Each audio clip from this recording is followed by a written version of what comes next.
आज एकल काव्य समाज यात्रा के क्रम में हमारे साथ जुड़ी हुई हैं वानी गुप्ता जी। उत्तर प्रदेश से हैं और नवांकुर हैं, लिखना प्रारंभ किया है उन्होंने। और अच्छी लेखिका हैं। निरंतर इनके इनकी जो कविताएं हैं वो हमें मिलती हैं। इनके वीडियोस भी काफ़ी मैं लोड कर चुका हूँ यूट्यूब पर। तो बहुत बहुत स्वागत है वानी गुप्ता जी। अ, सबसे पहले मैं अपने परमपिता परमात्मा ईश्वर को याद करना चाहूंगी और उसी के साथ इस कविता कानन के जितने भी सदस्य हैं और जो हमारे धनंजय भाई जी हैं, मैं उनका धन्यवाद करना चाहूंगी कि आज मैं वानी गुप्ता, गोला गोकर्णनाथ यूपी से अभी बहुत ही कम उम्र में बस ऐसे ही कुछ लिखना शुरू किया और इन्होंने मुझे इतना बड़ा मौका दिया, तो इसके लिए इनका बहुत बहुत धन्यवाद। और सच कहूँ तो हृदय से मैंने कभी सोचा नहीं था कि इस तरह से मैं जो डायरी पर दो चार लाइन लिखने वाली वो कभी इस तरह से लाइव आएगी। सबसे पहले आपका बहुत बहुत धन्यवाद करती हूँ और अपने बारे में थोड़ा सा बस बताना चाहूंगी जी जी, कि बिल्कुल बताएं। कविता ऐसी चीज है जिसको आप चाह कर नहीं लिख सकते। जो मैंने महसूस किया वो कुछ ऐसी सिचुएशंस होती हैं, कभी आप शायद बहुत खुश होते हैं या कभी आप बहुत दुखी होते हैं या कोई चीज आपके अंदर बहुत जुड़कर हो रही होती है, तो कविता अपने आप निकलती है वहां से। कुछ ऐसा ही मेरे साथ हो रहा था, तो कुछ ऐसे दिमाग में लाइंस बनने लगी, तो मैंने सोचा चलो इसको लिख लेते हैं, क्योंकि दो चार बार ऐसा हुआ लाइंस बनी और हमने थोड़ा इग्नोर कर दिया तो बाद में वो चीजें भूल गए। तो हमने कहा इसको लिख लेते हैं। जब लिखना शुरू किया तो थोड़ा सा संग्रह हो गया। उस संग्रह के माध्यम से फिर जब बात हुई तो अरुण नागर जी, ताऊ जी हैं, मेरी फ्रेंड के ताऊ जी हैं वो, तो मेरी मित्र के थ्रू उनसे जब मेरी बात हुई तब मुझे, क्योंकि अभी तक तो सिर्फ डायरी के अंदर थी, जब उनसे मेरी बातचीत हुई फोन पर तब मेरे अंदर हिम्मत आई इतनी कि मैं इसका एक वीडियो बना सकूं। क्योंकि कविता के क्षेत्र में बहुत बहुत हिम्मत करनी पड़ती है, क्योंकि आपको शुरुआत जब होती है ना, जो जो मेरा जो रहा एक्सपीरियंस, वो ऐसा लगता है कि पता नहीं लोगों का क्या ओपिनियन होगा। एकदम से लोग आपको कविता करते देखेंगे तो पता नहीं क्या कहेंगे। तो ये सारी बहुत सारी चीजें थी। लेकिन उनसे बात करने के बाद, अरुण ताऊ जी से बात करने के बाद इतनी हिम्मत आई कि मैंने दो वीडियो बनाए और मैंने उनको पोस्ट किए और फिर मैंने धनंजय भाई जी को पोस्ट किए और उसके बाद जब वो अपलोड हुए हैं यूट्यूब पे तो वाकई में लगा कि मैं कुछ सही कर रही हूँ और इसमें मुझे रुकना नहीं चाहिए। तो सबसे पहले मैं आप सभी कवि श्रेष्ठों को इसके लिए बहुत बहुत धन्यवाद करती हूँ। और मेरा नाम वानी गुप्ता है और मैं यूपी के एक बहुत ही छोटे से कस्बे गोला गोकर्णनाथ, जिसको हमारे यहाँ यूपी में छोटी काशी के नाम से भी जानते हैं, मैं वहां की रहने वाली हूँ। और अगर मैं कार्य क्षेत्र की बात करूं तो मैं नेटवर्क मार्केटिंग में कार्यरत हूँ। और ये कविता की जो शुरुआत हुई, इसको अभी बहुत लंबा समय नहीं हुआ है, ऐसे अभी 5-6 महीनों से मैं ऐसे कुछ लिखने लगी। और सबसे अच्छी बात मुझे ये लगी कि शायद मेरी किस्मत और मेरे भगवान मेरे साथ है कि इतने कम समय में जो मैंने लिखना शुरू किया और उसको ऐसे सबके सामने आने का मौका मिल रहा है। मुझे नहीं पता कि मैं कैसा लिखती हूँ, मैं अच्छा लिखती हूँ या नहीं, लेकिन मैं उसको, मेरी जो सोच है कि वो सबके सामने आएगा तो ही पता चलेगा, क्योंकि कोई भी व्यक्ति अपने अंदर कमियां नहीं देख पाता है। जब लोग उसको देखेंगे सुनेंगे तो ही जानेंगे कि वो अच्छा है या नहीं अच्छा, या उसमें कितना सुधार होना बाकी है। तो अगर ये मेरा पहला काव्य पाठ है, इससे पहले मैंने इस तरह से ऐसे कुछ भी नहीं किया। तो सबसे पहले मैं आप लोगों से पहले ही क्षमा मांग लूं, अगर कोई गलती हो जाए तो उसमें सुधार करने की कोशिश जरूर कीजिएगा, ताकि शायद मैं और अच्छा कर पाऊं। तो इसी के साथ ज्यादा समय ना लेते हुए मैं अपनी कविता शुरू करती हूँ। और पहली कविता, जैसे कि जो हमारा ये क्षेत्र है, तो इसमें हम माँ सरस्वती की कृपा से ही ये सब हो पाता है। लेकिन क्षमा चाहूंगी कि अभी मैं माँ सरस्वती के ऊपर कुछ भी नहीं लिख पाई हूँ। लेकिन फिर भी हम अपने ईश्वर को याद करके इसकी शुरुआत करेंगे। तो मैं अपने आराध्य श्री कृष्ण को लेकर मैंने कविता लिखी है, तो मैं चाहूंगी कि शुरुआत मैं इससे करूं। क्या सर मैं इससे कर सकती हूँ शुरुआत? जी जी, बिल्कुल बिल्कुल। माँ सरस्वती के लिए तो उनको याद कर लेना, अगर याद नहीं होती है, उनके प्रति कोई रचना नहीं है, उनकी कोई वंदना याद नहीं है, तो जी। उनका तो एक मंत्र है, सरस्वती महाभागे विद्या कमल लोचने विश्व रूपी विशालाक्षी विद्याम देही नमस्तुते। इतना भी अगर कर देते हैं तो काफी होता है। अगर ये भी याद नहीं है तो उनको स्मरण कर लेना है, काफी है। इस बीच हमारे कुछ लोग जुड़े हुए हैं, मैं उनसे भी आपको परिचय करवा दूं। मधु श्रीवास्तव जी महाराष्ट्र से जुड़ी हुई हैं, और मीरा भारती जी जुड़ी हुई हैं, बिहार से हैं, मुजफ्फरपुर से पंकज त्रिपाठी जी जुड़े हुए हैं, और सारे लोग कमेंट्स भी कर रहे हैं, अच्छा लग रहा है। तो अब आप शुरू करें, इन लोगों का स्नेह आपके साथ जुड़ा हुआ है क्षमा अभी। चाहूंगी, थोड़ा सा वो नेटवर्क का इशू हो गया था, माफी चाहती हूँ। तो मैं कविता कुछ इस तरह से शुरू करूंगी, जिसका मैंने टाइटल रखा है कि यथार्थ प्रेम। जो शायद मैंने भाई जी को ये भेजी भी थी, लेकिन वो कुछ वीडियो व्हाट्सएप के थ्रू अधूरा जा पाया था, क्योंकि व्हाट्सएप पर ज्यादा लंबा वीडियो जा नहीं सकता। तो मेरी कविता के बोल कुछ इस तरह हैं कि मोहब्बत चीज बुरी नहीं, मोहब्बत चीज बुरी नहीं है, तुम शख्स गलत चुनते हो। मोहब्बत चीज बुरी नहीं है, तुम शख्स गलत चुनते हो। कभी आशिक के अलावा किसी और से प्यार करके देखो। यूं ही तारीफों के पुल बांधते हो, यूं ही तारीफों के पुल बांधते हो तुम यार के अपने। एक बार मनमोहन से जोड़कर मन के तार दोगे। मोहब्बत चीज बुरी नहीं है, तुम शख्स गलत चुनते हो। भटकते हो तुम, भटकते हो तुम मतलबी दुनिया में इधर उधर। भटकते हो तुम मतलबी दुनिया में इधर उधर। कभी राधे के कृष्णा से प्यार करके देखो। और आंखों में आंखें डालकर, आंखों में आंखें डालकर करते हो प्यार की बातें। आंखों में आंखें डालकर करते हो प्यार की बातें। कभी मूंद कर आंखें उसे पुकार कर देखो। मोहब्बत चीज बुरी नहीं है, तुम शख्स गलत चुनते हो। क्या ही प्यार झलकता होगा, क्या ही प्यार झलकता होगा इन बाबू जानू शोना में। क्या ही प्यार झलकता होगा इन बाबू जानू शोना में। कभी तुम गिरधर मोहन गोपाल या मन से कान्हा पुकार कर तो देखो। मोहब्बत चीज बुरी नहीं, तुम शख्स गलत चुनते हो। महबूब को खुश करने को, महबूब को खुश करने को करते हो बातें चांद तारे तोड़ लाने की। गौर कीजिएगा, बहुत ही महत्वपूर्ण लाइन है कि महबूब को खुश करने को करते हो बातें तुम चांद तारे तोड़ लाने की। और इधर, इधर तुम पेड़ से तोड़कर बस एक पत्ता तुलसी का। इधर तुम पेड़ से तोड़कर बस एक पत्ता तुलसी का प्रेम से उनके भोग में चढ़ाकर तो देखो। मोहब्बत चीज बुरी नहीं है, तुम शख्स गलत चुनते हो। ख्वाहिशें ना पूरी होंगी, ख्वाहिशें ना पूरी होंगी तो रूठ जाएगा महबूब तुम्हारा। ख्वाहिशें ना पूरी होंगी तो रूठ जाएगा महबूब तुम्हारा। इधर बिना धूप दीप और भोग उनसे प्यार करके देखो। मोहब्बत चीज बुरी नहीं, तुम शख्स गलत चुनते हो। और अंतिम पंक्तियां पढ़ूंगी कि वो लड्डू है, वो गिरधर है, वो मोहन है मतवाला है। वो लड्डू है, वो गिरधर है, वो मोहन है मतवाला है। तुम इश्क मोहब्बत प्यार वफा छोड़कर बस प्रेम से प्रेम को जानकर देखो। मोहब्बत चीज बुरी नहीं, तुम शख्स गलत चुनते हो। तो ये मैंने कविता अभी बहुत ही जल्द इसी महीने में लिखी थी, पिछले महीने में लगभग। बहुत ही सुंदर रचना। और जो मैंने ये आपने अपने वीडियो भेजी आराध्य भी श्री थी। कृष्ण जी को समर्पित की है। ये वीडियो मुझे मिली भी थी, हमने इसको लगाया भी था, बहुत ही आपकी अच्छी आपकी वीडियो बनी आवाज थी। नहीं आ रही है सर मुझे। मेरी आवाज नहीं आ रही है? हेलो, हेलो,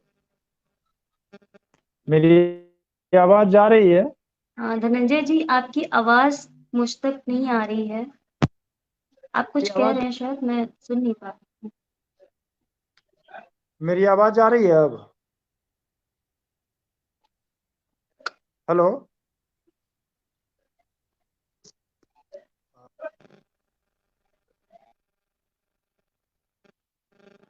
मेरी आवाज आप लोगों तक जा रही है?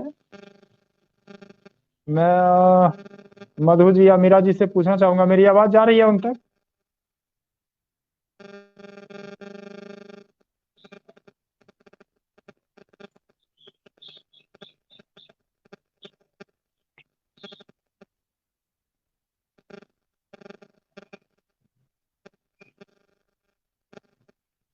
और काफी बहुत ज्यादा प्रॉब्लम है, शायद इसी वजह से दिक्कत हो रही है। अब मेरी आवाज मेरी अभी आ आवाज रही जा है? रही है? जी जी जी, अब सुन पा रही हूँ। जी जी, आ रही है। ओके। जी जी, मेरी आवाज जा रही थी, आपके नेट में प्रॉब्लम थी। एक्चुअली नया वर्क। इस बीच हमारे साथ जी जी जी।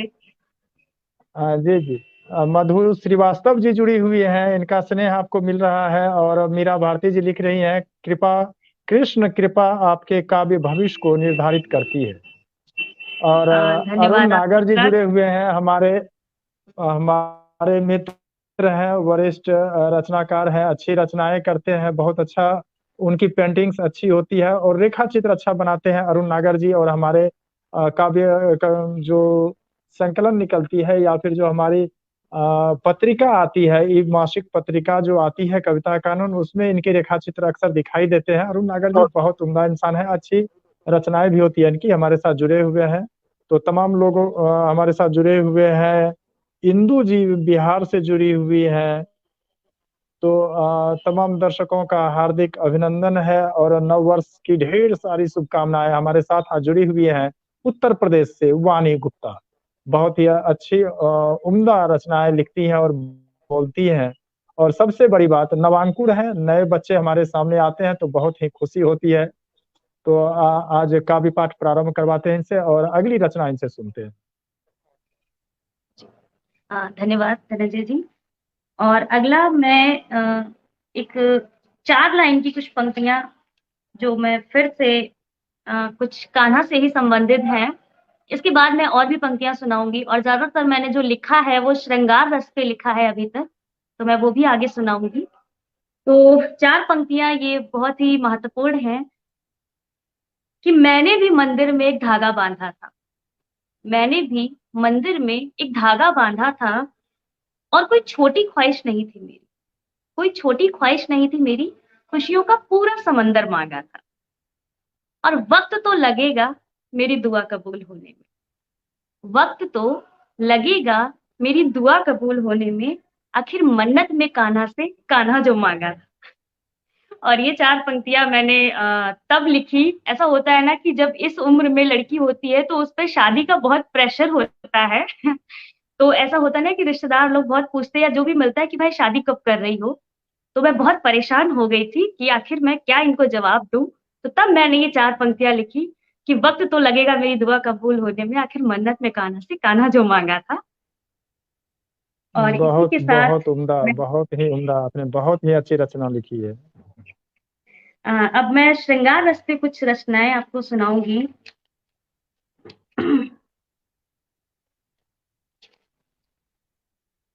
एक रचना मैंने लिखी थी, जिसको मैंने टाइटल दिया था कि सुकून एक तरफा मोहब्बत का। कि मोहब्बत दो तरफा तो बहुत लोगों ने सुनी, लेकिन एक तरफा प्यार में कितना सुकून होता है, और वो कैसे मिल सकता है, आज मैं आपको अपनी रचना के माध्यम से आप तक पहुंचाना चाहूंगी। तो पंक्तियां कुछ इस तरह हैं कि कैसे कह दूं कि मेरा नसीब बुरा है। कैसे कह दूं कि मेरा नसीब बुरा है, जबकि रातों में मुझे ख्वाब सिर्फ उसका आता है। कैसे कह दूं कि मेरा नसीब बुरा है, जबकि रातों में मुझे ख्वाब सिर्फ उसका आता है। और वो मुझे मिला या नहीं मिला, वो मुझे मिला या नहीं मिला, इससे क्या फर्क पड़ता है, क्योंकि उसकी बातों में जिक्र मेरा जरूर आता है। कैसे कह दूं कि मेरा नसीब बुरा है। और जिनको मुकम्मल होता है इश्क, वो भी उदास रहते हैं। जिनको मुकम्मल होता है इश्क, वो भी उदास रहते हैं। मुझे तो हर रोज वो नई मुस्कान देकर जाता है। कैसे कह दूं कि मेरा नसीब बुरा है। और भले ही उसकी जिंदगी में कोई और है मुझसे पहले, भले ही उसकी जिंदगी में कोई और है मुझसे पहले, पर वो अपने दिल की बात सबसे ज्यादा मुझे बताता है। कैसे कह दूं कि मेरा नसीब बुरा है। खुशियों में तो लोग गैरों को भी शामिल कर लेते हैं। खुशियों में तो लोग गैरों को भी शामिल कर लेते हैं, लेकिन वो है जो मुझे अपना हर दर्द सुनाता है। कैसे कह दूं कि मेरा नसीब बुरा है। और भले ही हम दोनों की मंजिलें हैं, भले ही हम दोनों की मंजिलें हैं अलग अलग, इसीलिए वो अपने रास्ते, मैं अपने रास्ते जाती हूँ, वो अपने रास्ते जाता है। कैसे कह दूं कि मेरा नसीब बुरा है, जबकि रातों में ख्वाब मुझे सिर्फ उसका आता है। उम्मीद करती हूँ कि शायद मेरी ये पंक्तियां आपको अच्छी लगी होंगी। अभी बहुत बेहद ज्यादा ही सुंदर। समझ नहीं है। बहुत ही ज्यादा लोग जो हैं आपके कमेंट्स, मतलब जो आपकी रचनाएं हैं, कमेंट्स नहीं करके वो सुन रहे हैं। वो एक मौन है, और चूंकि श्रृंगार की रचनाएं हैं तो लोग गहराई से सुनते हैं। कहते हैं कि शायर वो बने जिनकी जिंदगी से पटी नहीं, शायर वो बने जिनकी जिंदगी से पटी नहीं, ऐसी चादर मिली मुझे इधर सी उधर फटी मिली। तो ये जो है, ये फटी चादर ओढ़ने की आदत होती है। मतलब हमारा जो पूरा जिंदगी है वो सिल के चलता है, इधर सीते हैं जी। उधर फटती है। मतलब फटी चादर ओढ़ करके ही रचनाएं आगे बढ़ती हैं। तो लोग सुन रहे हैं आपकी रचनाओं को, और आपका जो अपना वो एहसास है रचनाओं के प्रति, श्रृंगार के प्रति, वो लोग समझने का प्रयास कर रहे हैं। धन्यवाद, धन्यवाद। और मैं हमारे बस इतना पास ही कहना अभी चाहूंगी। 1 घंटे का वक्त है। जी। लगभग हम लोग कार्यक्रम को 3 बजे तक चलाएंगे। 3 बजे तक चलनी है, 2 बजे से प्रारंभ होनी थी, 2:09 पे प्रारंभ हुआ है। तो अभी समय है, आप अपनी रचनाएं सुनाएं। बस इतना ही कहना चाहूंगी कि अभी शब्दों की बहुत ज्यादा समझ नहीं है, पर आप लोगों का साथ और आशीर्वाद मिलेगा तो वो भी हो जाएगा। बस अपनी बात को अभी ऐसा कुछ बहुत ज्यादा एहसास नहीं है, बहुत ज्यादा तजुर्बा नहीं है। बस इतना है कि जो मन में आता है वो लिख देती हूँ। तो बस आप लोग समझ लीजिएगा, इतनी ही उम्मीद करती हूँ। अगली मैं फिर पंक्तियां आपके सामने रखती हूँ।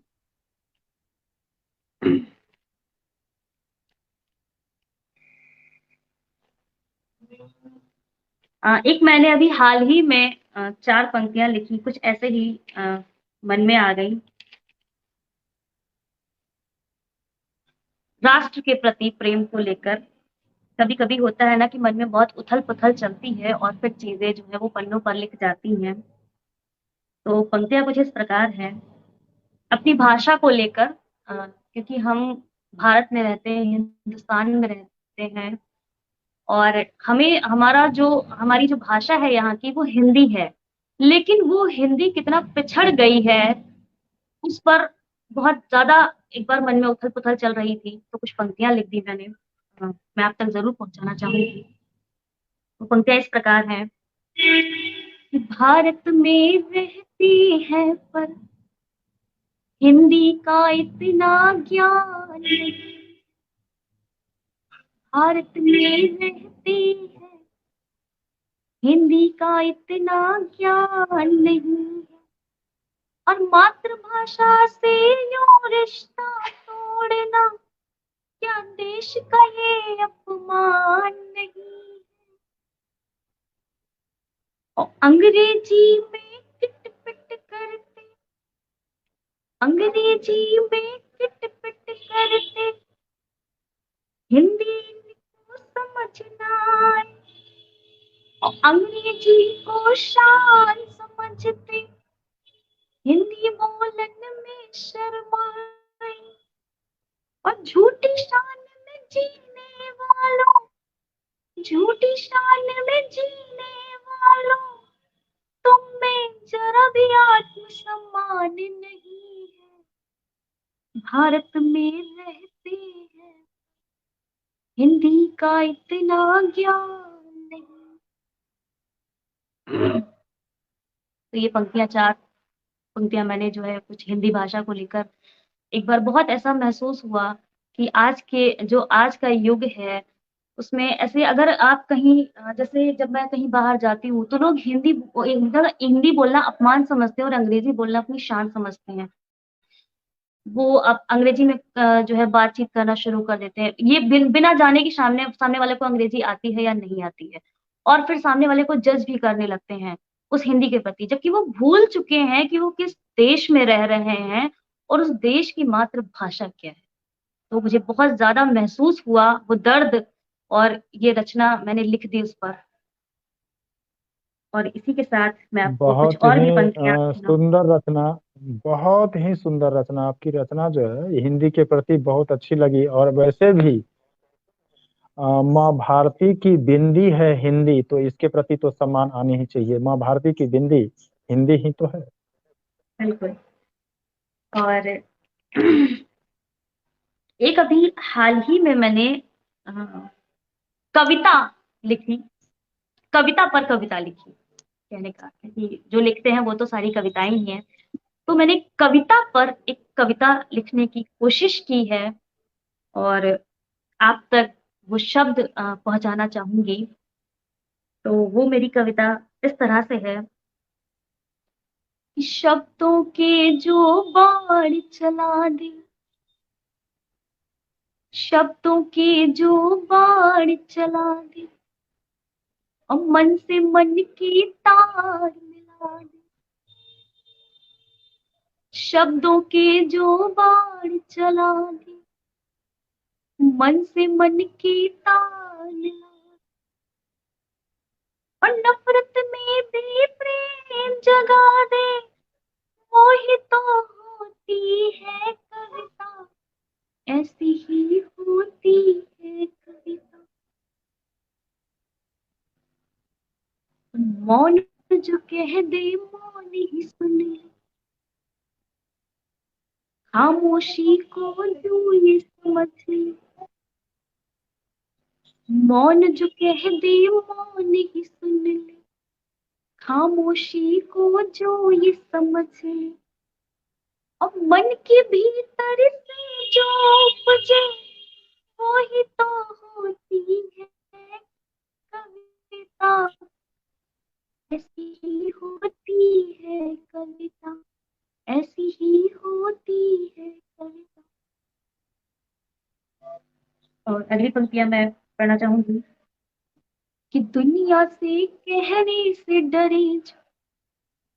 यहाँ पे डर का अर्थ ये बिल्कुल नहीं है कि कवि या लिखने वाला डरता है। डर का अर्थ ये है कि बहुत सी ऐसी मन की बातें हैं जो हम हर किसी से नहीं कह सकते, हर किसी को नहीं बता सकते, क्योंकि उन बातों का क्या प्रभाव पड़ेगा वो हम सब जानते हैं। तो इसका अर्थ इससे है कि हम अपने मन के भावों को हर किसी से बता नहीं सकते।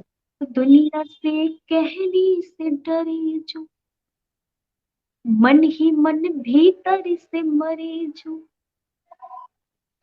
तब पन्नों पर जो लिख जाए, वो ही तो होती है कविता, ऐसी ही होती है, ऐसी ही होती है कविता। अगली पंक्तियां कि महफिल में जो तन्हा कर, महफिल में जो तन्हा कर दे, और तन्हाई में शोर जो भर दे। महफिल में जो तन्हा कर दे, तन्हाई में शोर जो भर दे, और सबसे सच्ची सखी जो बन जाए, वो ही तो होती है कविता, ऐसी ही होती है कविता।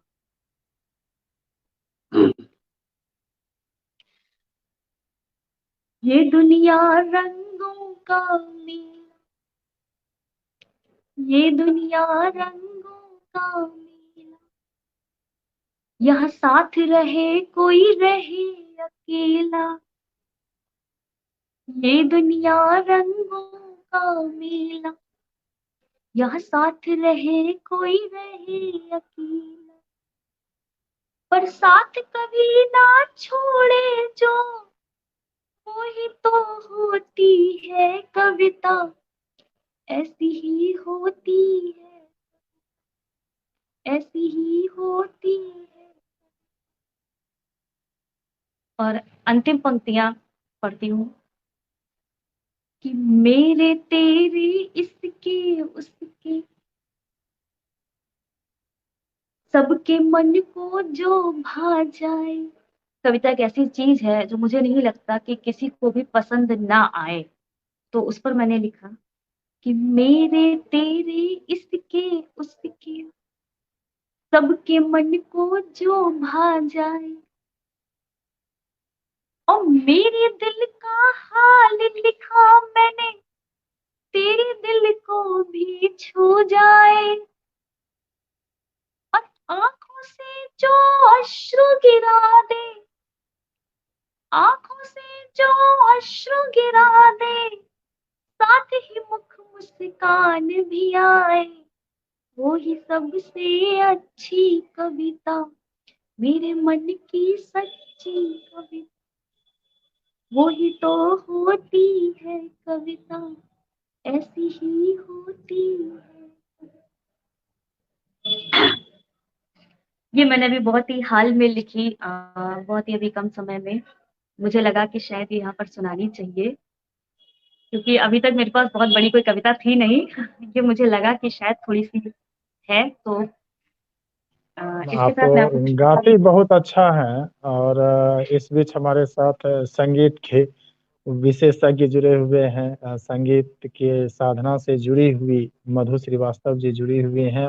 मुझे उम्मीद है कि उनको भी आपकी जो ये गाने का जो तरीका है या जो आवाज़ है आपकी वो पसंद आ रही होगी, और मुझे तो बेहद अच्छी लगी। आप गाती अच्छा है, स्केल डाउन कर गाती हैं, बहुत नीचे कर गाती हैं, बहुत अच्छा लगता है। इस बीच हमारे साथ अलका शर्मा जी जुड़ी हुई हैं, नेहा चितलांगिया जी जुड़ी हुई हैं। मैं तमाम दर्शकों से आग्रह करूँगा कि वो कमेंट्स करते रहें। हमारे नवांकुर रचनाकार हैं वाणी गुप्ता, लिखना प्रारंभ कर रही हैं, अच्छी प्रस्तुति देती हैं, अच्छा गाती भी हैं। तो मैं चाहूँगा कि आप लोग कमेंट्स करते रहें, ताकि लगे कि हाँ, इनकी कविताओं में आप तक इनकी कविताएँ आपके ज़हन में उतर रही है, आपके रूह में उतर रही है, और मनोबल ऊँचा होता है इससे कवियों का। बहुत-बहुत स्वागत है तमाम दर्शकों का, नेहा चितलांगिया जी, अलका शर्मा जी, मधु श्रीवास्तव जी, डॉक्टर इंदु कुमारी जी, अरुण नागर जी, मीरा भारती जी, पंकज त्रिपाठी जी, बहुत सारे लोग जुड़े हुए हैं। सारे दर्शकों का हार्दिक अभिनंदन है। सारे साहित्यकार बंधु हमारे साथ जुड़े हुए हैं। तो बहुत अच्छा लगता है जब नवांकुर मंच पर आते हैं और वरिष्ठ साहित्यकार उनका तारीफ कर रहे होते हैं, उन पर उन प्रतिक्रियाएँ दे रहे होते हैं, तो बहुत ज़्यादा खुशी होती है। मैं चाहूँगा कि वाणी गुप्ता जी अगली प्रस्तुति दें अपनी। बहुत-बहुत आभार आपका। और वाक़ई में मतलब आपकी इन बातों से बहुत ज़्यादा हिम्मत आ रही है मेरे अंदर। और अभी जैसे कि आपने जो सबसे ज़्यादा खुशी ये हो रही है कि जिनको पहली बार मैंने अपनी कविता सुनाई, अरुण ताऊ जी, वो यहाँ पर मौजूद हैं। तो बस ये सुनकर ही अब हिम्मत जो है वो आ चुकी है, और बहुत अच्छा लग रहा है कि ताऊ जी आज मुझे सुन रहे हैं इस तरह से लाइव। और बाकी सभी दर्शक जिनको, क्योंकि मैं सबको देख नहीं सकती और सबके कमेंट्स या सबके नाम मुझे नहीं दिख सकते यहाँ पर, तो मैं जितने भी हमारे दर्शकगण हैं जिनके बारे में भी नहीं, नहीं, बताया। नहीं, नहीं। वाणी जी उनके नाम कमेंट्स के साथ आपको स्क्रीन पर दिखाई देंगे। उन्होंने क्या कहा है, जी, जी। वो आपको हाँ, स्क्रीन हाँ। पर। हाँ, इस प्रकार से मैं कमेंट्स वो दिखाता रहूँगा तो आप उनको पढ़ पाएँगे। जी, जी, जी। वो मधु बीच-बीच श्रीवास्तव में जी आते का रहेंगे। आया है कमेंट्स, तो धन्यवाद आपका। और अलका मैम का भी आया है, थैंक यू, धन्यवाद आपका, बहुत-बहुत आभार। और आप सब लोग मेरी हिम्मत बढ़ा रहे हैं, बस मेरे लिए तो इतना ही बहुत है। और इसी के साथ मैं आपको कुछ मुक्तक, कुछ छोटी-छोटी पंक्तियाँ आपको सुनाती हूँ कि ईश्वर से प्रेम करने के कितने फ़ायदे होते हैं।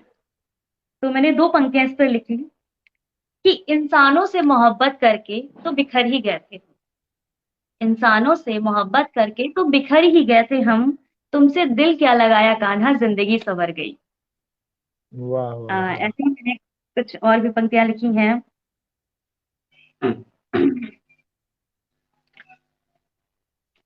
मैं आपको सुनाती हूँ। अब श्रृंगार रस से मैं आपको कुछ पंक्तियां सुनाऊंगी।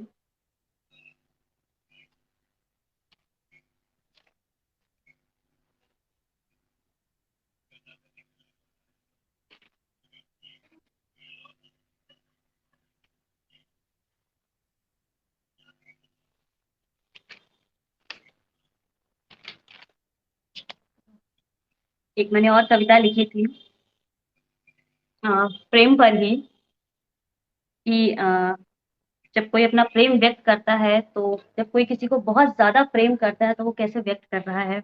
मेरी सोच के अनुसार कि सुना है तुमसे मिलकर निखर जाता है हर कोई, सुना है तुमसे मिलकर निखर जाता है हर कोई, मैं बस थोड़ा सा रंग खुद पर चढ़ाने आई। सुना है तुमसे मिलकर निखर जाता है हर कोई, मैं बस थोड़ा सा रंग खुद पर चढ़ाने आई। हार चुकी हूं मैं मोहब्बत पहले भी एक दफा, हार चुकी हूं मैं मोहब्बत पहले भी एक दफा, मैं फिर से अपनी किस्मत आजमाने आई। और सुना है तेरी चाहत में लगती है दुनिया रंगीन, सुना है तेरी चाहत में लगती है दुनिया रंगीन, बस खुद पर वो रंग बरसाने आई। सुना है तुमसे मिलकर निखर जाता है, मैं बस थोड़ा सा रंग खुद पर चढ़ाने आई। और तुम मिल गया अगर तो समझो जिंदगी मुकम्मल हो गई, तुम मिल गया अगर तो समझो जिंदगी मुकम्मल हो गई। जन्नत की चाह किसे है, जन्नत की चाह किसे है, मैं तो तेरे कदमों में जान लुटाने आई। सुना है तुमसे मिलकर निखर जाता है। और जीना तो तुमने मुझे सिखा ही दिया, जीना तो तुमने मुझे सिखा ही दिया। आज तो मैं खुद को तुझ में खोने आई हूँ, तू मेरा हो जा मैं तेरी होने आई हूँ, तू मेरा हो जा मैं तेरी आई होने आई हूँ।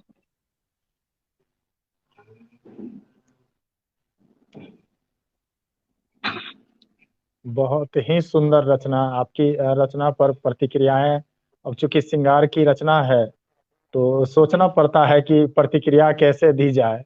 वो कहते हैं ना कि ये हवा रोज ही छूकर तेरे गेसु आए, काश यूं भी हो अचानक कि कभी तू आए। ये मेरे ख्वाब हैं या मेरे कान बज उठते हैं, फोन से भी तेरे आवाज की खुशबू आए। तो ये जो मतलब प्रेम रस होता है, इसका कुछ अलग ही स्वाद होता है और इसका अलग जी आनंद होता है। अच्छी प्रस्तुति आपने दी, उम्दा प्रस्तुति। इस बीच अलका शर्मा जी जुड़ी हुई हैं, लिखती हैं सुंदर चर्चा। और मधु श्रीवास्तव जी लिख रही हैं सुंदर प्रस्तुति। तमाम कमेंट्स आपके स्क्रीन पर आते रहेंगे, आप उनको पढ़ जी पाएंगे, जी उनको धन्यवाद दे पाएंगे। जी जी। मधु श्रीवास्तव जी को मेरा बहुत बहुत आभार। आप बराबर से मेरी हिम्मत को बढ़ा रही हैं और वाकई बहुत अच्छा लग रहा है आज इस मंच पे आकर। लग रहा है, ऐसा लग ही नहीं रहा कि मैं पहली बार मिल रही हूँ या आप सबसे पहली बार रूबरू हो रही हूँ। जो आप लोग मुझे इस तरह से इतनी हिम्मत दे रहे हैं, तो ऐसा लग रहा है कि जैसे हम वर्षों से एक दूसरे को जानते हो। धन्यवाद आपका बहुत बहुत मधु श्रीवास्तव जी। और मैंने एक कुछ पंक्तियां लिखी थी। ऐसे ही हमारी बातचीत हो रही थी अरुण ताऊ जी से, और कुछ बड़ों के लिए कुछ पंक्तियां बन गई। तो मैं वो पंक्तियां, आज ताऊ जी भी यहाँ पर मौजूद हैं तो मैं वो पंक्तियां जरूर सुनाना चाहूंगी। कि कुछ ऐसे हमारी व्हाट्सएप पर चैट हो रही थी और मुझसे कुछ कुछ हुआ गलती, तो मैंने लिख के भेज दिया, माफ कीजिए, आशीर्वाद दीजिए। उस पर कविता बन गई 4 लाइन की। तो मैंने कहा ये तो बड़ा अच्छा हुआ। तो मैं वो पंक्तियां सुनाना चाहूंगी। जितने, क्योंकि यहाँ पर जितने भी मौजूद हैं शायद सब मुझसे उम्र में बड़े ही हैं, तो मैं उन सबको, जितने भी यहाँ पर हमारे कवि श्रेष्ठ हैं, उन सबको ये पंक्तियां समर्पित करना चाहूंगी। कि माफ कीजिए, आशीर्वाद दीजिए, माफ कीजिए, आशीर्वाद दीजिए, डांटिए, फटकारिए, बस आगे बढ़ने में ऐसे ही साथ दीजिए। माफ कीजिए, आशीर्वाद दीजिए, डांटिए, फटकारिए, बस आगे बढ़ने में ऐसे ही साथ दीजिए। और गलत कहूं तो टोकिए, गलत कहूं तो टोकिए, ना मानूं तो रोकिए। गलत कहूं तो टोकिए, ना मानूं तो रोकिए, पर साथ कभी मत छोड़िए। माफ कीजिए, आशीर्वाद दीजिए। तो ये पंक्तियाँ मैं जितने भी यहाँ पर हमारे श्रोतागण, जितने भी हमारे अ, दर्शकगण हैं, क्योंकि सारे मुझसे आयु में बड़े हैं, जहाँ तक मुझे ऐसा लगता है, उनको समर्पित है कि माफ़ कीजिए और आशीर्वाद दीजिए। जी, जी, बिल्कुल। और मधु श्रीवास्तव जी पहले से ही कह रही हैं, खुश रहिए। और बहुत ही और खुश रहिए, मधु श्रीवास्तव हमसे जी भी आपका बहुत बहुत ज़्यादा हैं। और जी, जी। और नेहा चितलांगिया जी लिख रही हैं, उम्दा प्रस्तुति। और बहुत-बहुत इस आभार प्रकार से नेहा जी। तमाम जो कमेंट्स आते हैं, जी, जी, जो कमेंट्स आते हैं तो अच्छा लगता है। छोटों को और जी, जी, नवानकुर बिल्कुल, को जब बड़े लोग प्रोत्साहन देते हैं तो और ज़्यादा खुशी होती है। सही बात कही आपने और वाक़ई में मुझे इस वक़्त बहुत ही खुशी हो रही है और सबसे एक मैं अपनी एक्सपीरियंस एक बताना चाहूँगी यहाँ पर ज़रूर आप लोगों के साथ बाँटना चाहूँगी, कि जब मैंने कविताओं को लिखना शुरू किया, तो मुझे मतलब पहले पता ही नहीं था कि इसमें इतनी खुशी भी मिल सकती है। जैसे अगर मैं कहूँ, मुझे बचपन से ऐसी कोई रुचि नहीं थी जबकि हमारे गोला में एक चैती का मेला लगता है, तो उसमें बहुत बड़ा कवि सम्मेलन होता है, अखिल भारतीय कवि सम्मेलन, लेकिन मैं कभी नहीं जाती थी सुनने, मुझे ऐसी कोई रुचि नहीं थी उसमें। लेकिन जब मेरे अंदर से चीज़ें आनी शुरू जब मैंने उसको लिखना शुरू किया और वाक़ई में जब आप लिखते हैं कुछ लाइन्स और बाद में उसको कुछ दिन बाद जब उसको पढ़ते हैं, तो आप कितना भी परेशान हो, कितना भी आप दुखी हो, कितनी भी तकलीफ़ें हों, जब आप वो रचना पढ़ते हैं तो आपको एक अलग तरीके की खुशी महसूस होती है। तो वो मतलब मुझे इसमें महसूस होने लगा, तो मैंने कहा ये तो मतलब सारी प्रॉब्लम का, सारी समस्याओं का समाधान है, कविता। तो वाक़ई बहुत अच्छा एक्सपीरियंस रहा, बहुत अच्छा लगता है अब लिखना और इसी के साथ मैं कुछ पंक्तियाँ सुनाना चाहूँगी, तन्हाई अकेलेपन पे। क्या होता है जैसे मैं जो लिखती हूँ बहुत ही जो यथार्थ जो मेरे साथ हो रहा होता है।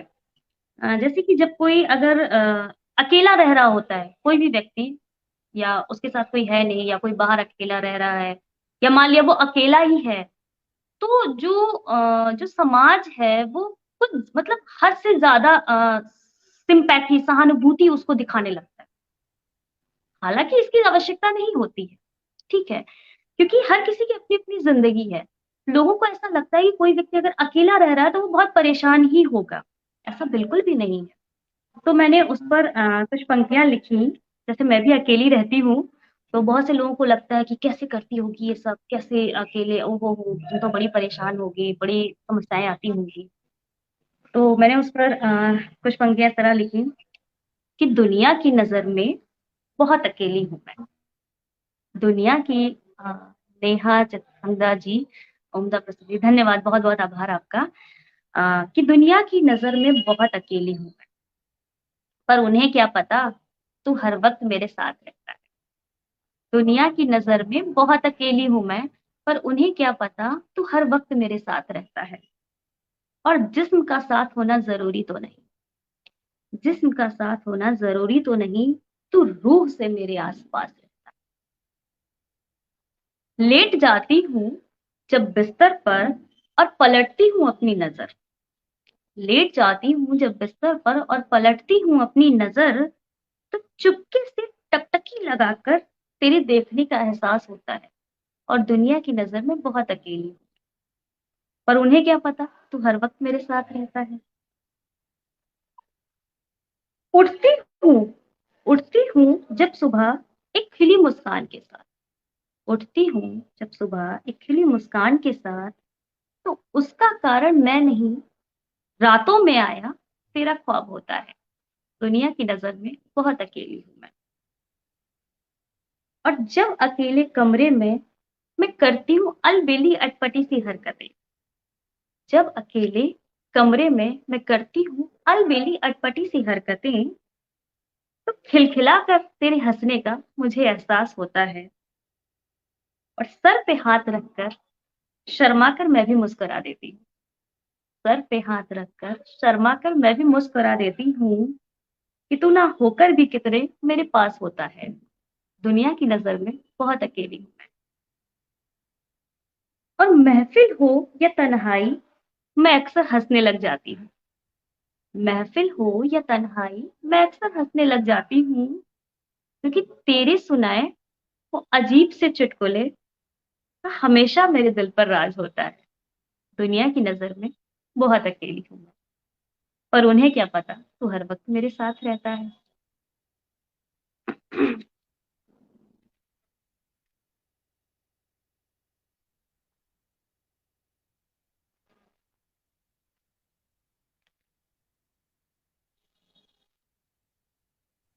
बहुत ही उम्दा प्रस्तुति, बेहद खुशी हो रही है आपकी रचनाओं को सुनकर। और कभी कभी एक संवाद होता है, मौन का संवाद होता है कि जब आप कहीं बैठे होते हैं, कोई पुरानी बात याद आती है तो लगता है कोई पास की घटना, और खुद मुंह से हंसी निकल जाती है, तो आसपास के लोग कहते हैं कि ये अकेला बैठ के हंस रहा है, जी लोग जी देख रहे बिल्कुल। होते हैं। जबकि लगता है कि बिल्कुल नहीं, सामने से हो रहा है। तो ये घटनाएं कहीं ना कहीं अनुभव दिलाती हैं। तो किसी के एहसास मात्र होने से भी बहुत ज्यादा वो एनर्जी होती है, सकारात्मक ऊर्जा होती है, वो ऊर्जा का प्रवाह हमारे शरीर में होता है। तो वो चीजें कहीं ना कहीं होती हैं।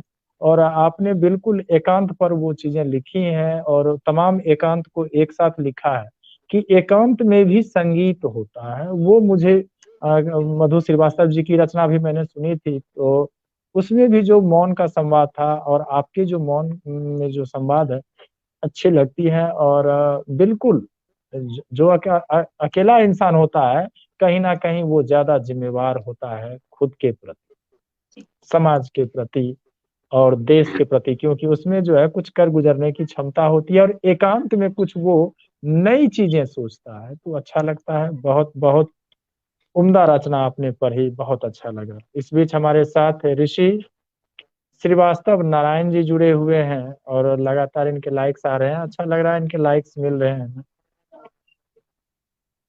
हाँ, और इसी के साथ मैं कुछ और पंक्तियां आपके सामने प्रस्तुत करूंगी। असल में पहली बार है तो ऐसी कोई तैयारी नहीं है कि सब कुछ सेटअप रखा हो और हम एक एक करके सुनाते जाएं। जो एक समझ में बहुत आनी उम्दा चाहिए है। कमेंट आया है नेहा चितलांगा जी का, आप जरूर पढ़ें। कह कहो कि गूंज तो जिंदा दिली की मिसाल है, वरना यहाँ तो चुप्पी पर उठता बवाल है। बहुत ही जबरदस्त लगा। बहुत बहुत धन्यवाद आपका नेहा जी। सही कहा आपने कि चुप्पी जब होती है तो बवाल ही होता है। लोग मन के भाव नहीं समझते और जो है सवाल करना शुरू कर देते हैं। बहुत सही बात आपने कही।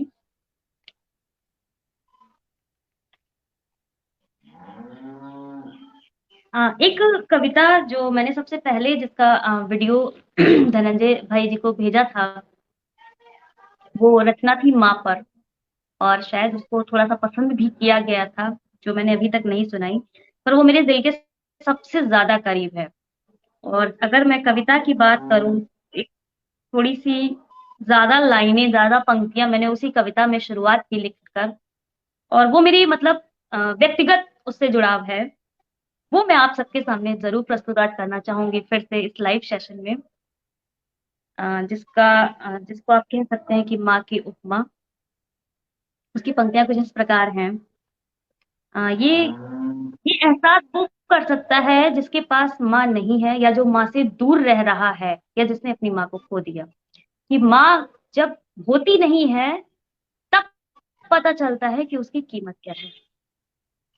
कि मुझे अपने पास बुला लो, मुझे अपने पास बुला लो माँ, ये दुनिया बहुत सताती है। मुझे अपने पास बुला लो माँ, ये दुनिया बहुत सताती है। और थोड़ी मिश्री सी बातें करके, थोड़ी मिश्री सी बातें करके फिर ढेर सी मिर्च चखाती है। मुझे अपने पास बुला लो माँ, ये दुनिया बहुत सताती है। पहले अपना अपना सा कहकर, पहले अपना अपना सा कहकर फिर पल में अजनबी बनाती है। मुझे अपने पास बुला लो माँ, ये दुनिया बहुत सताती है। बचपन में हमें पढ़ाया था, बचपन में हमें पढ़ाया था, जो बोओगे वो पाओगे। हम सबने ये यही चीजें पढ़ी कि जैसा आप करोगे वैसा ही आपके साथ होगा। तो बचपन में हमें पढ़ाया था कि जो बोओगे वो पाओगे। हमने तो सबको प्यार दिया, हमने तो सबको प्यार दिया, पर क्यों मुझ तक बस नफरत आती है। मुझे अपने पास बुला लो माँ, कि दुनिया बहुत सताती है। और अंतिम पंक्तियां हैं कि तू कहती थी मैं अच्छी हूँ, तू कहती थी मैं अच्छी हूँ, और अच्छों को सब अच्छे मिलते हैं। तू कहती थी मैं अच्छी हूँ, और अच्छों को सब अच्छे मिलते हैं। पर सच्चाई का यहाँ कोई मोल नहीं, सच्चाई का यहाँ कोई मोल नहीं, यहाँ झूठ से रिश्ते पलते हैं। अब खुशियों की कोई चाह नहीं, अब खुशियों की कोई चाह नहीं, तेरी याद बहुत ही आती है, मुझे अपने पास बुला ले, ये दुनिया बहुत सताती है, ये दुनिया बहुत सताती है।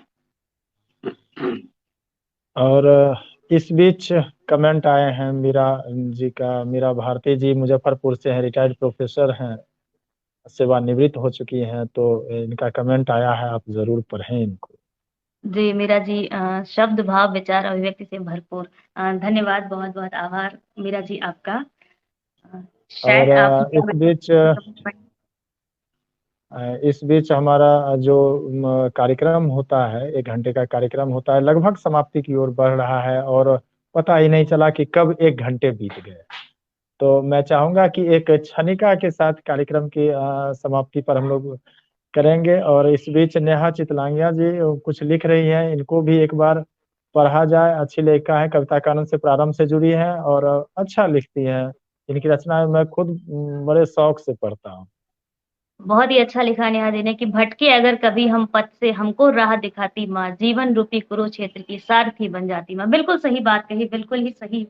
100% सच बात है ये, कि माँ से अच्छी और माँ से ज्यादा सच्ची राह हमको बिना स्वार्थ के कोई नहीं दिखा सकता। हर किसी के प्यार में कुछ ना कुछ स्वार्थ जरूर होता है, एक माँ होती है उसके प्यार में कोई स्वार्थ नहीं, कोई स्वार्थ नहीं। और इस कार्यक्रम की अंतिम पंक्तियां, 4 पंक्तियां मैंने खुद के जीवन को लेकर लिखी, मैं जरूर रखना चाहूंगी।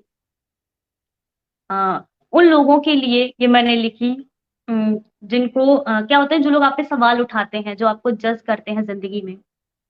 तो मैंने लिखा कि सुनो, हाँ तुमसे ही कह रही हूँ, सुनो हाँ तुमसे ही कह रही हूँ मैं, इस भूल में मत रहना कि ऐसी ही रहूंगी मैं, इस भूल में मत रहना कि ऐसी ही रहूंगी मैं, तू ना जाने क्यों इतना लेट कर रहा है।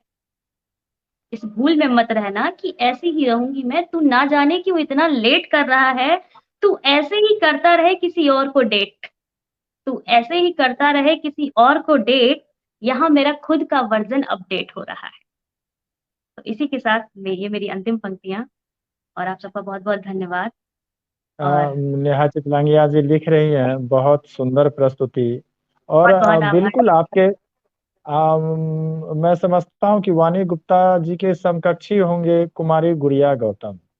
और अच्छा लिखती हैं और मैं इनके साथ जुड़ा भी हूँ। और नई लेखिका है, नवांकुर हैं और बहुत अच्छा प्रयास करती हैं। और अच्छा लगता है जब नवांकुर साहित्यकार जब सामने आते हैं, मंच साझा करते हैं और खुलकर बोलते हैं, तो बड़ा आत्मविश्वास जो होता है उनमें, वो देखने के लिए जो है हम लोगों का मन भरता है कि नहीं, ये और ज्यादा, इससे कुछ ज्यादा होगा। हम लोगों को बहुत खुशी मिलती है जब नवांकुर साहित्यकार मंच पर आते हैं, मंच साझा करते हैं।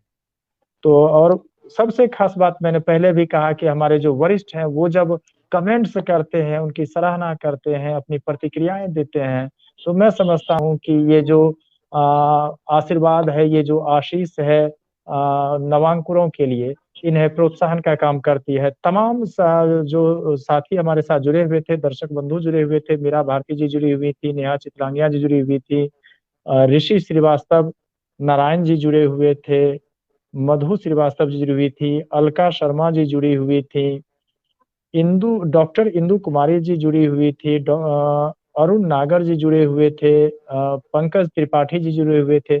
तमाम लोग जो कमेंट्स कर रहे थे, इनका बहुत बहुत आभार। और इसी प्रकार से आप कार्यक्रम में जुड़ते रहें, कार्यक्रम को शेयर करते रहें, ताकि ये जो हमारे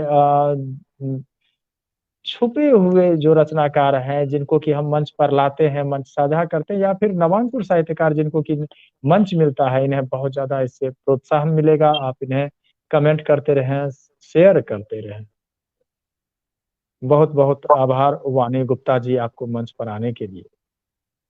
बहुत-बहुत एक बार आभार धनंजय जी को और मेरे अरुण नागर ताऊ जी को, जिन्होंने मुझे हिम्मत दी।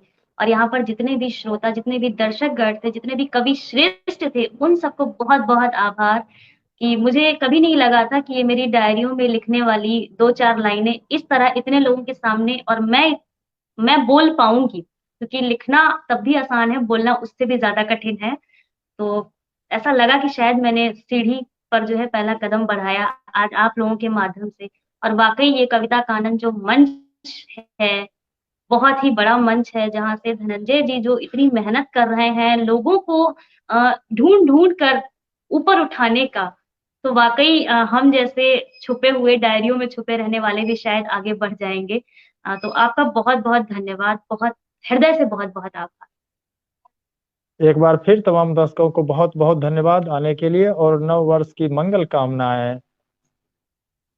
हम फिर मिलेंगे अगले कार्यक्रम में कल फिर एक नए साथी के साथ।